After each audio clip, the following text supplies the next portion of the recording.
So we're going to add in a square. And I'd say my square is more of the size, maybe like a Post-it. You're going to have a little bit more space on your paper though, so if you want it to be closer to like a Rubik's Cube or like a craft single or something, basically just a square. This is going to be his main body shape here. So however big you want your Wally. And you can see here, I'm just starting out with really messy and light lines. Nothing's too crazy. Didn't wipe the protractor out, it's totally okay. Now once you've got at least one square that you like here on your paper, I'm going to go ahead and cut this in half here, straight up and down the middle. You can see it's starting pretty high above my square. You don't have to worry about it if you don't know how tall to make that line quite yet. We'll kind of figure that out a little later. But I started mine off a little bit higher there. And then I'm going to go back to the top of my box here, and I'm going to add in my horizontal guideline about 1/3 of the way down from the top. Now once you've got your guidelines here in place, this is our basic foundation here for Wally. Now I'm going to start off here by actually adding in one more kind of bonus guideline here. I'd say a little bit below my circle. I'm going to add in some of the floor for him. Kind of helps ground our Wally here and prevents making his wheels too big. So otherwise we get kind of like a monster truck Wally, and if that's the vibe you're going for, more power to you. You're welcome to. But I'm going to stick with like a classic Wally here. So I'm going to use that horizontal guideline on either side of my box here, and I'm going to create this kind of like narrow building shape here, like the skinny rectangle on either side of my box. And this is going to be like a front view of his tire treads. Now in the inner corners at the bottom of my box here, you want to show that that tire tread's kind of connected to the sides of our Wally here. So I'm going to add in just those inner corners there of my box shape. And then once you've got his treads in place, go ahead and you can lock these shapes in. This is really the first feature we'll go ahead and make concrete here in our sketch. Now when we're making something nice and dark, it's called locking in. And basically I'm just going back and forth, making this permanent here in my sketch by making these lines stand out. Pushing harder on my pencil, making these lines really nice and dark and thick. I'm going to do that same thing here on the other side. Now, anyone remember what Wally's main job is on Earth? Yeah, he's like a glorified trash guy, right? You know, they get paid well, so Wally chose correctly. Sometimes that makes me think things, debate my life choices here.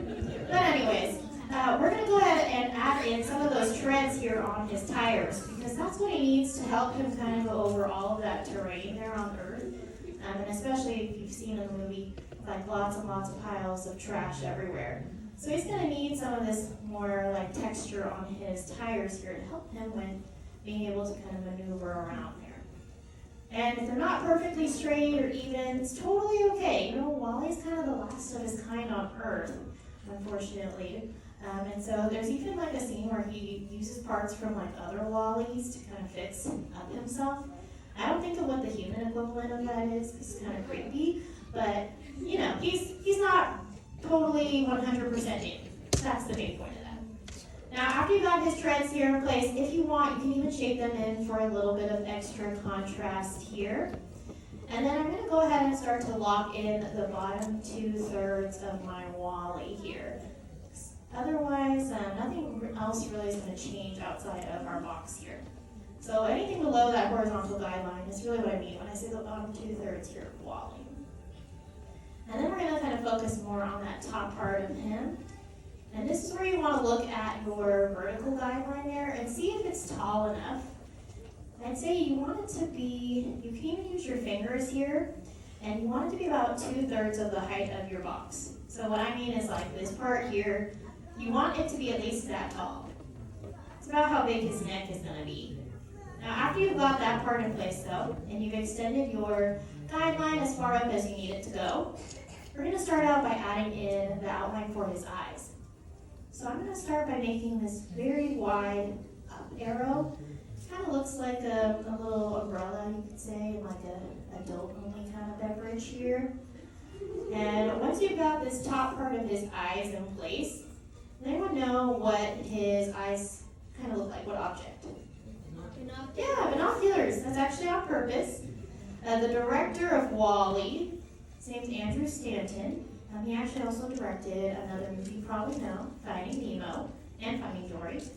But Andrew Stanton was actually inspired by binoculars. He went to a baseball game and he saw all the spectators using binoculars, and he thought from far away that it kind of looked like a bunch of eyes.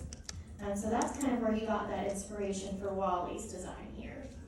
So I'm using that top part of my umbrella here as the top part of my eye shape or my binocular shape, and then I'm adding in these U curves underneath to create that bottom part of his eye. And once you like how your eyes look, they always have this like kind of downturn look. Just gives them a little bit of that extra cuteness. And we can go ahead and block in the rest of our binoculars here. Now Andrew Stanton really did a lot of work.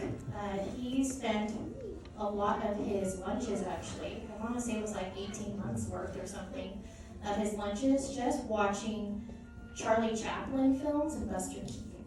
And they're like silent film actors. So back in the day, not back in my day, but back in the day, they were silent film actors and they were, the best in the biz. And if you think about WALL-E, the very beginning of the movie, I feel like when I was younger, I didn't really appreciate it. I was like, okay, it's kind of slow. But rewatching it now as an adult, I'm like, wow, it's really genius. WALL-E's actually, I think they said it's like 80% not dialogue. So it's almost like a silent film in a sense, because you really don't get a lot of talking from WALL-E. He really just says like Eva and WALL-E, and that's mostly like his whole vocabulary there. But he actually does have a voice actor. Any really big Star Wars film fans? Yeah, just an indie film franchise. I'd see that. No one said anything. But his name, there's a guy named Ben Burtt who worked on the Star Wars movies, and Ben Burtt was actually in charge of making all the noises for the droids. And so they actually went to this guy, Ben Burtt, and took him out of retirement to help voice WALL-E. And he originally didn't really want to be part of it. He was like, yeah, I'm retired, I'm done. But they ended up convincing him, and he ended up making more sounds for WALL-E than he ever did for all of the Star Wars films that he worked on, which I think is pretty incredible. Now, I'm waking up my WALL-E here with some eyes. You can give him some, different kinds of eye pupils if you want. Maybe you want to give him, hearts because he sees Eve. But I'm going to give him some classic pupils here. So I'm just going to add in these circles all the way closer to those inner corners of my eyes there. You really want to make sure these pupils are touching all the way around your eye shape, so it makes it look very nice and full and big. And then on the insides of my eyes here, I like to add in a little bit of this highlight. It's just another little circle shape there on the inside. But I'm going to keep that part blank, and then I'll darken in the rest of my pupil around it here. Now once you've got his floating eyes, you do want to add in his neck here. So between my eyes, I'm going to make them like they're really big sunglasses here, and make them with a little nose bridge. And then to bring it down towards the bottom of our neck here, I'm actually going to add in a little staple shape first, right at the very bottom of my neck shape there. And then I'll add in another little tall, skinny tower shape in between. So basically like a very long number 11 here in between my eyes. And then you can go ahead and block in all those shapes here for his neck. I'm going to add in this extra little equal sign here on the inside just to give my neck a little bit of texture. And our WALL-E's are really starting to come together here. Now, before locking the rest of his body, I do want to show that he does have his little hands here kind of folded over the sides of my body. So I'm going to add in more of these square shapes here. And I'll do the same thing here on the other side. They're almost kind of like takeout box shapes, I'd say. Basically, you want them to just cover the corners of your body shape here. Now, once you like how those hands look, again, we can go ahead and lock those into place here. I'll go ahead and start to do that. In between my hands, to add in the fact that they can kind of open and close, I'll add in this little staple shape here on the top, and then we can add in this little halfway line here. And I'll do that same thing here on the other side. And once you lock this part in, you can go ahead and lock in the rest of his body all the way around here. So I'm going to go ahead and just go between my hands here, lock that in. And you want to make sure you lock in the rest of his body between your tires here and where the edges of your hands are. Now, of course, being a robot, he does have lots of different kinds of mechanics that go on with him here. So on the right side of the top part of my body here, I'm going to add in a little square, and it's going to show his power level. And does anyone remember what kind of energy WALL-E runs on? Yeah, solar energy. So on this side here, we're going to show that this is like his little meter here on the right side. And then on the left side, I'm going to add in a little sun here to show that solar energy. On the left too, we do have a couple of extra little meters and vents here. So I'm going to add in another little rectangle shape. Really, you don't have to add in as much as I'm adding in. It's really up to you. You do want to show that he does still have a couple of other little meters here on the left side.